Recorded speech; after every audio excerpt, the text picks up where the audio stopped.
जाएगा। अब ये मत सोचना कि हम 5 लोग के नोट्स को ना एक बार पढ़ेंगे तो हमें बहुत ज्यादा जानकारी मिल जाएगी, हम बहुत ज्यादा आगे चले जाएंगे, ऐसा कुछ नहीं होगा। तो हाँ, आप एकदम सही हो, आप पास कर ले जाओगे, आप सच में पास कर ले जाओगे। लेकिन लेकिन लेकिन लेकिन अगर आपको लाने हैं 95%, पढ़ाई के दीपक को जला करके तो देखो, पढ़ाई के दीपक को जला करके तो देखो, तुम अपने सपने को सजा करके तो देखो। अरे पढ़ाई से मोहब्बत ना हो जाए तो कहना, अगर तुम्हें पढ़ाई से मोहब्बत ना हो जाए तो कहना, एक बार हमारे प्यारे से YouTube channel Smart Student with Shraddha पर आकर के तो देखो। So hello everyone, this is your lovely sister Komal, और आज की इस वीडियो में मैं आप लोग के लिए बहुत ही ज्यादा इंपॉर्टेंट इंफॉर्मेशन को लेकर के आई हूँ। एक्चुअली वो इस प्रकार का है, बच्चे सोचते हैं कि दीदी जुलाई तो खत्म होने वाला है, हमारा अगस्त आने वाला है, आप हमें ये बता दीजिए ना कि हम अगस्त से पढ़ करके अपने एग्जाम में 95% स्कोर कैसे करें, या फिर अगस्त से पढ़ करके हम अपने एग्जाम में टॉपर कैसे बने। तो चिंता किस बात की, आपकी दीदी है ना आपके साथ। चलिए बताते हैं आज के इस वीडियो में।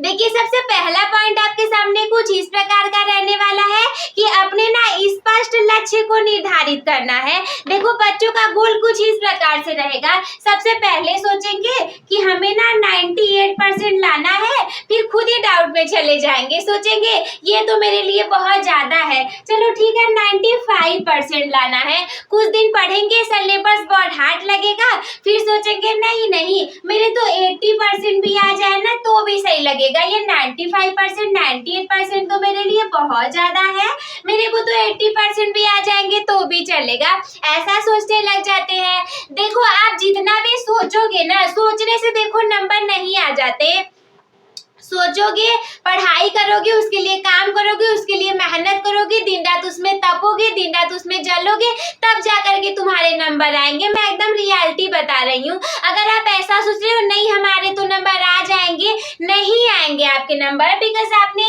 उतनी ज्यादा पढ़ाई अच्छे से की नहीं रहेगी। और सबसे पहली बात कि आप अपने परफेक्ट लक्ष्य को निर्धारित कर ही नहीं पा रहे हो कि एकदम परफेक्टली हमारा लक्ष्य क्या होना चाहिए।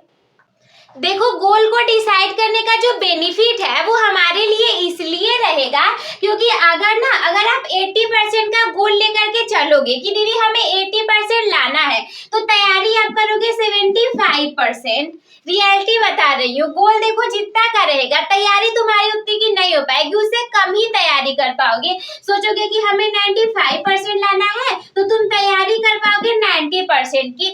इसीलिए सबसे पहले तो क्लियर गोल को ही डिसाइड करो ना कि हमें लाना कितना है। अब जितना सोचोगे गोल ना, उसी के अकॉर्डिंग माइंड काम करने लगेगा और उसी के अकॉर्डिंग आप पढ़ने लग जाओगे। सपोज दैट मैं आपको एक स्टोरी बता रही हूँ। एक लड़का है मोहन, दूसरा है सोहन। मोहन ने सोचा था कि मेरे को तो 95% लाने हैं, एंड सोहन ने सोचा था कि मुझे तो केवल 70% लाने हैं, 70 से 75% भी मेरे लिए काफी है। तो आप विश्वास नहीं करोगे, पूरे साल दोनों ने जो पढ़ाई की थी ना, रिजल्ट में ऐसा ही हुआ था। मोहन ने सोचा था मुझे 95% लाने हैं तो उसके 93% आए, और सोहन ने सोचा था कि मेरे को केवल 70 से 75% ही चाहिए, तो उसके उतने ही रह गए, उसके 72% ही रह गए। देखो रीजन ये है कि तुम जैसा सोचोगे, जैसा करोगे, माइंड वैसा ही काम करने लग जाएगा।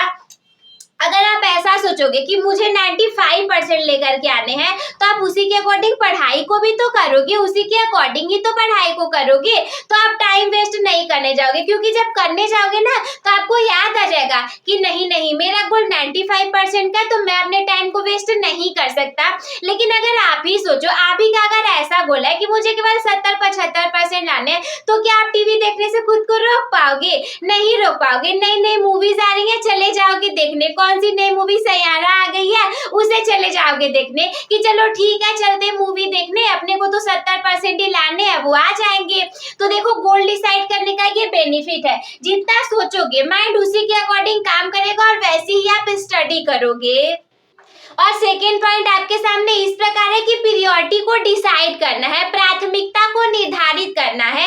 जैसे हो सकता है कि आपको गणित बहुत ज्यादा अच्छे से नहीं आता होगा, लेकिन हिंदी आती आती होगी, तो ऐसा मत करो कि गणित और हिंदी को बराबर तरीके से रखे, 1 घंटे इसे भी पढ़े 1 घंटे इसे भी पढ़े। आपका गणित नहीं आता है तो उसे थोड़ा सा ज्यादा पढ़ो, थोड़ा सा नहीं ज्यादा ही पढ़ो, और हिंदी आती है ना तो उसे कम पढ़ो। देखो हिंदी सब्जेक्ट ही ऐसा है, आप लास्ट मोमेंट पे भी पढ़ोगे तो बहुत अच्छा नंबर लेकर के आओगे, बट मैथ ऐसा सब्जेक्ट है ना कि अगर आप लास्ट मोमेंट पे पढ़ने के लिए जाओगे तो अच्छे मार्क्स नहीं आने वाले।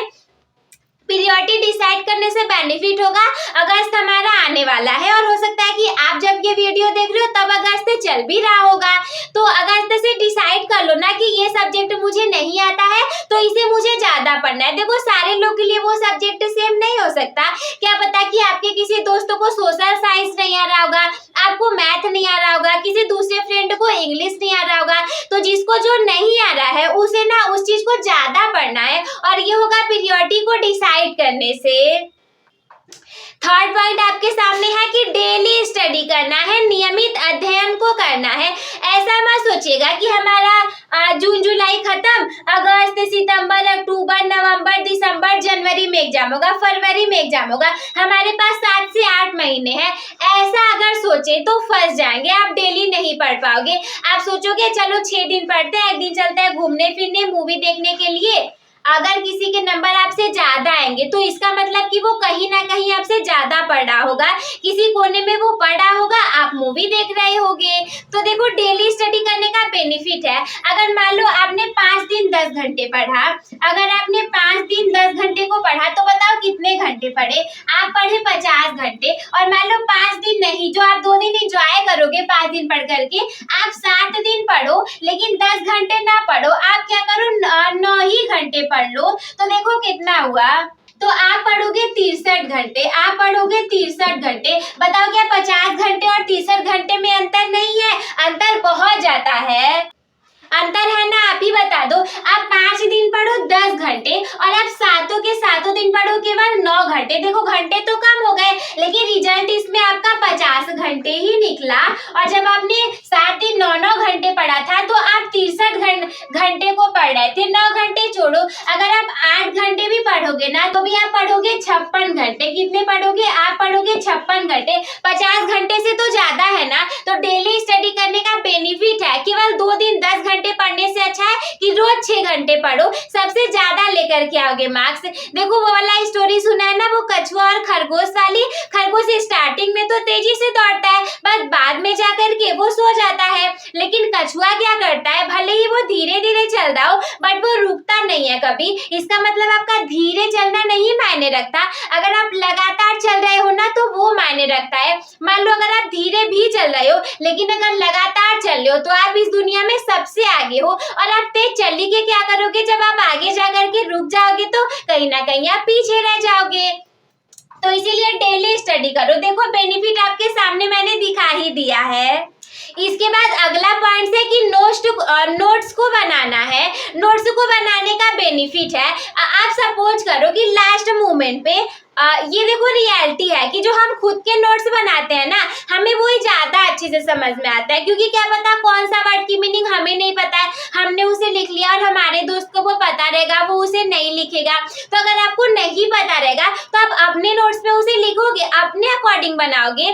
जब एग्जाम टाइम पे ना आप सोचोगे कि चलो हम किसी दूसरे को नोट्स को लेकर के पढ़ लेंगे, क्या पता उसने कितनी गलत लिखा होगा, उसके वर्ड गलत होंगे, सेंटेंस गलत होंगे और उसने सही लिखा भी होगा या नहीं, तो इससे तो घाटा हो जाएगा। नोट्स बनाए रहोगे, अपने खुद के एक नोट्स को आप क्या करो 5 बार पढ़ लो, और 5 लोग के अलग अलग नोट्स को एक बार पढ़ो। बताओ कौन सा आपके लिए ज्यादा अच्छा रहेगा।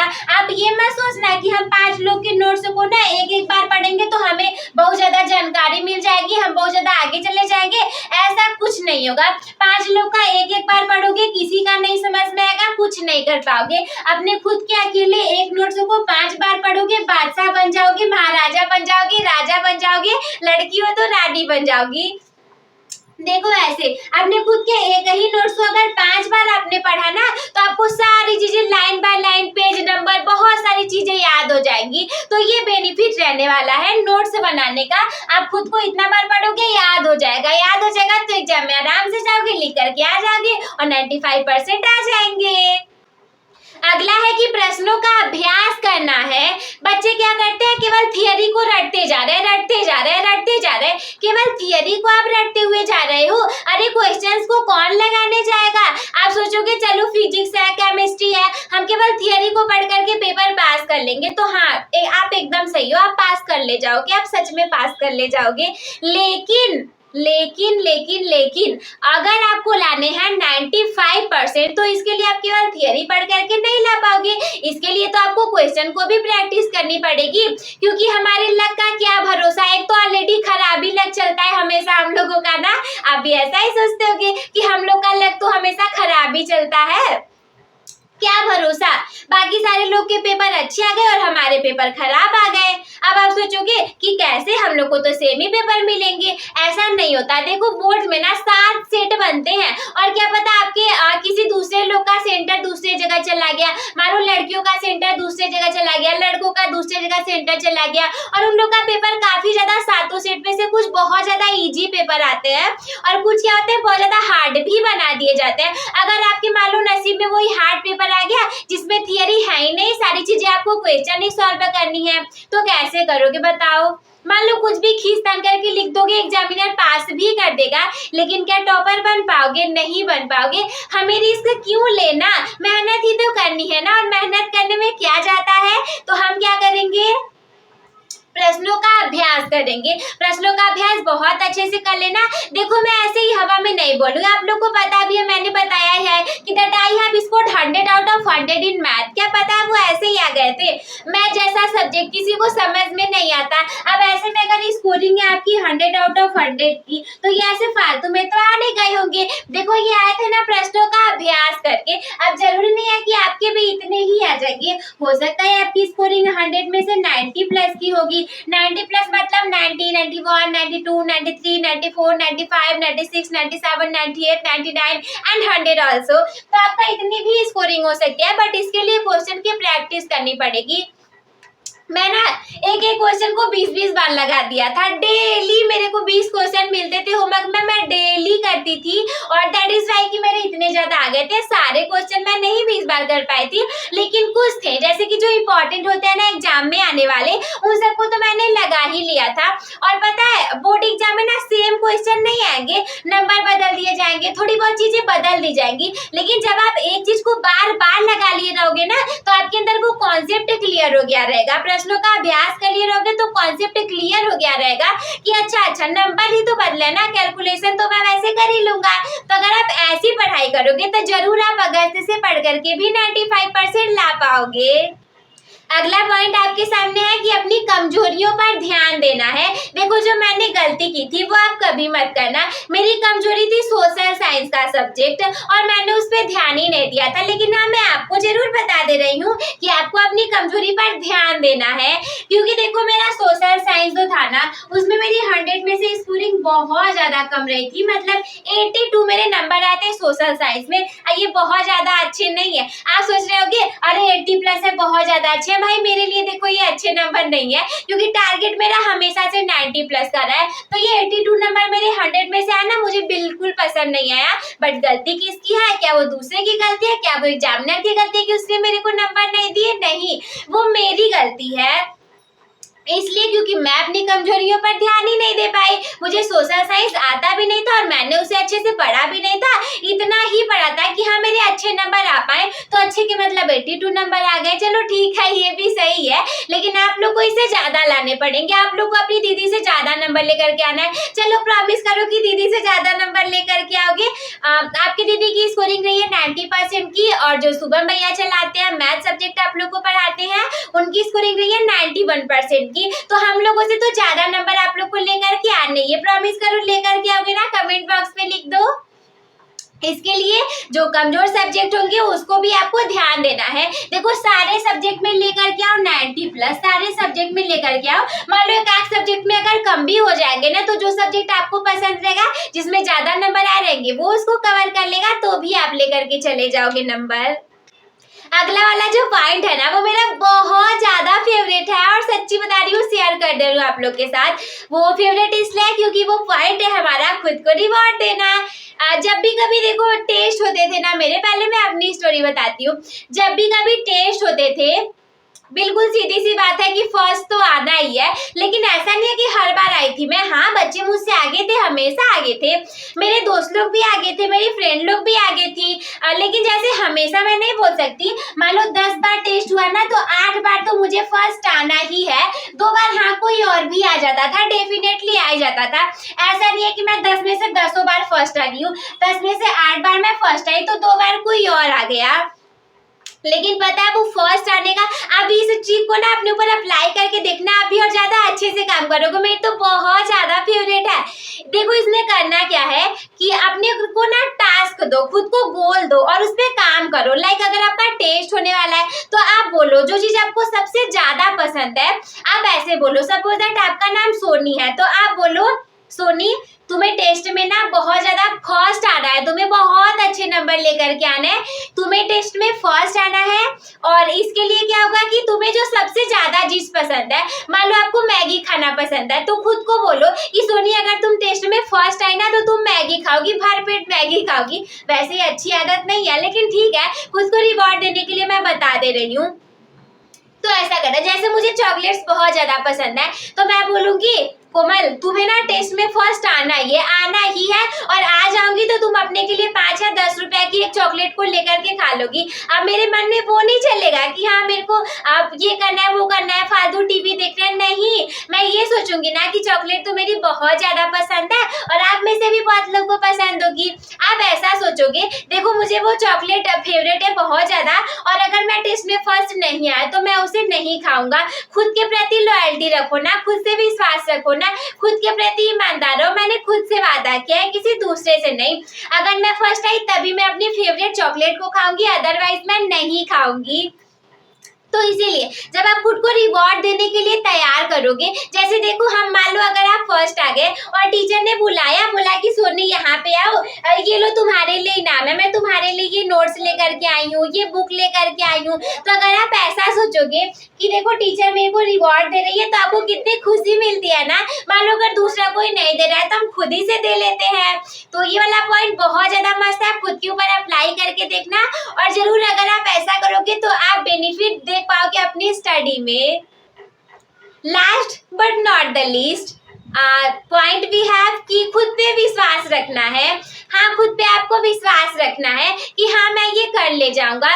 देखो मेरी एक दोस्त थी, नाम नहीं लूंगी मैं उसका, वो पढ़ने में बहुत ज्यादा अच्छी थी, बट उसे ना खुद पे विश्वास नहीं था। वो ऐसा बोलती थी, सच बता रही हूँ, उसके पास नॉलेज भी मुझसे ज्यादा थी पर विश्वास नहीं था। वो सोचती थी मैं अच्छे नंबर नहीं ला पाऊंगी, मैं अच्छे से पढ़ नहीं पाऊंगी, सारे लोग मुझसे ज्यादा अच्छे नंबर लेकर के आएंगे। मैं उससे कम पढ़ती थी, मेरे पास नॉलेज उससे कम थी, लेकिन मुझे ना खुद पे विश्वास था कि मैंने जो पढ़ा है मैं उसे सही लिख करके आऊंगी, जो नहीं पढ़ा है उसे भी रिलेट करके लिख के लेकर आऊंगी, और नंबर मैं बहुत अच्छे लेकर के आऊंगी। मुझे हमेशा खुद पे विश्वास रहता था। जबकि टीचर मान लो पूछते थे ना, तो कुछ क्वेश्चन होते थे जो मुझे नहीं आते थे लेकिन उसे आते थे, बट उसे खुद के ऊपर विश्वास नहीं था, कॉन्फिडेंस नहीं था।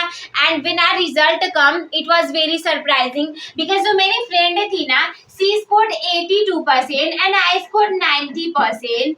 यू नो व्हाट, ये डिफरेंस कहाँ से आया?